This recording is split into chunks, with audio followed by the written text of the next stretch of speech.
Delhi real estate regulator यानी Delhi RERA ने सभी बिल्डरों को रेजिडेंशियल और कमर्शियल प्रोजेक्ट्स की रजिस्ट्रेशन कराने के निर्देश दिए हैं। साथ में ये चेतावनी भी दी है कि रजिस्ट्रेशन नहीं होने पर बिल्डर्स के खिलाफ सख्त कार्रवाई की जाएगी, जिसके तहत प्रोजेक्ट की अनुमानित लागत का 10% तक जुर्माना या फिर कई सालों की कैद भी हो सकती है। सर, जो ये चेतावनी दी गई है, आखिर में इसकी आवश्यकता पड़ी क्यों और इसके मायने क्या है?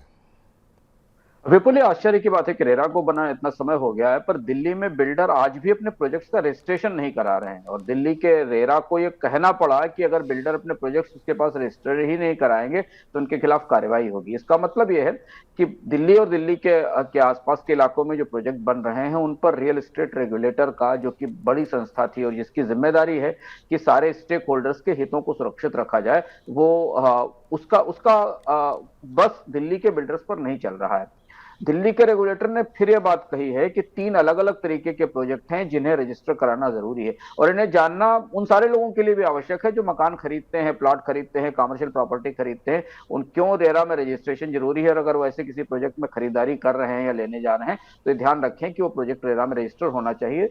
रेरा के नियम के हिसाब से ऐसा कोई भी प्रोजेक्ट जिसमें कि 500 स्क्वायर मीटर से बड़ा का बड़ा प्लॉट है और उसे पार्शियली या फुली डेवलप किया जा रहा है कमर्शियल रेजिडेंशियल प्रोजेक्ट को, उसे रेरा के पास रजिस्टर कराना अनिवार्य जरूरी है। इसके अलावा अगर कोई ऐसी प्रॉपर्टी जिसमें 8 से ज्यादा फ्लैट कंस्ट्रक्ट किए जा रहे हैं और उन्हें बेचा जा रहा है तो उनका रेरा के पास रजिस्ट्रेशन जरूरी है। और इसके अलावा कोई भी ऐसी लैंड 500 स्क्वायर मीटर की जहां से कोई प्लॉट बेचा जाता है तो उसका रेरा के पास रजिस्ट्रेशन जरूरी है।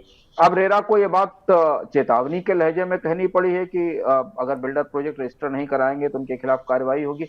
तो ये ध्यान रखना हमारे लिए और बाकी सारे लोगों के लिए जरूरी है कि जो मकान खरीद रहे हैं वो ध्यान रखें कि क्या वो ऐसे बिल्डर के साथ तो नहीं जा रहे जिसने रेरा के नियमों का पालन ही नहीं किया है।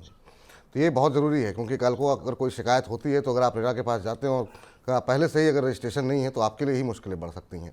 तो जब भी आप मकान खरीदें, ये इंश्योर करें कि रेरा के अंदर उसका रजिस्ट्रेशन है या नहीं है।